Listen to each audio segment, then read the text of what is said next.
Bienvenue dans notre chaîne Histoire en français. J'espère que vous allez bien et bienvenue dans cette nouvelle vidéo.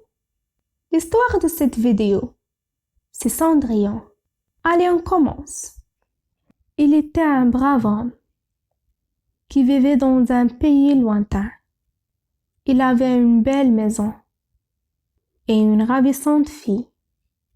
Il lui donnait tout ce qu'il pouvait.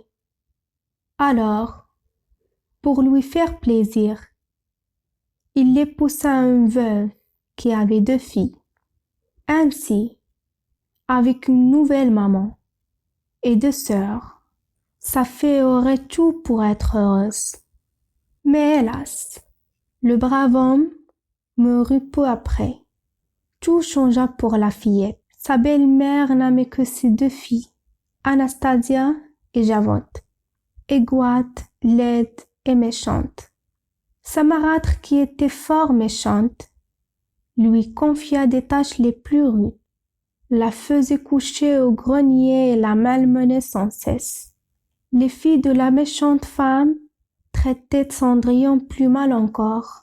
Cendrillon s'est noyé. Un jour, le roi dit à son majordome: « Il est grand temps que le prince mon fils se marie. Nous allons organiser une bal aujourd'hui même, ce soir-là. » Alors que la cruelle marâtre et ses filles s'apprêtaient à partir pour le bal, Cendrillon, meurtri et désespéré, s'enfuit dans la cour et se mit à pleurer. Soudain, Cendrillon entendit une voix. C'était sa marraine, la fée, qui lui dit: « Sèche tes larmes, tu iras au bal, je te le promets.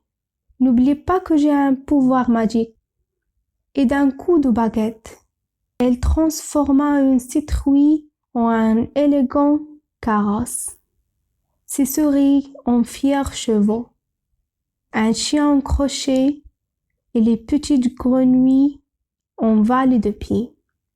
Mais Cendrillon était triste de se voir si mal vêtu. Un autre coup de baguette magique et apparurent de magnifiques pantoufles de verre. Puis la fée changea la vieille robe de Cendrillon en une somptueuse robe de bal. Quand Cendrillon fut prête, la fée lui donna un investissement, soit de retour ici à minuit sonnant, car après minuit tout redeviendra comme avant. Soyez sans crainte, ma reine, je m'en souviendrai. Et le carrosse partit vers le château. Sitôt que Cendrillon parut palais du roi, le prince sut que c'était elle qui l'attendait. La musique commença et le prince l'invita à danser. Ils dansèrent toute la soirée. Le cœur de Cendrillon chantait de joie. Tout à coup, Cendrillon entendit l'horloge du clocher qui sonnait minuit. « Oh, il faut que je m'en aille, » dit-elle. Le prince voulut l'empêcher de partir, mais Cendrillon était déjà sorti de la salle de bal, et sans s'apercevoir qu'elle perdait une de ses pantoufles, avait bondi dans son carrosse, qui la ramena chez elle en tout hâte.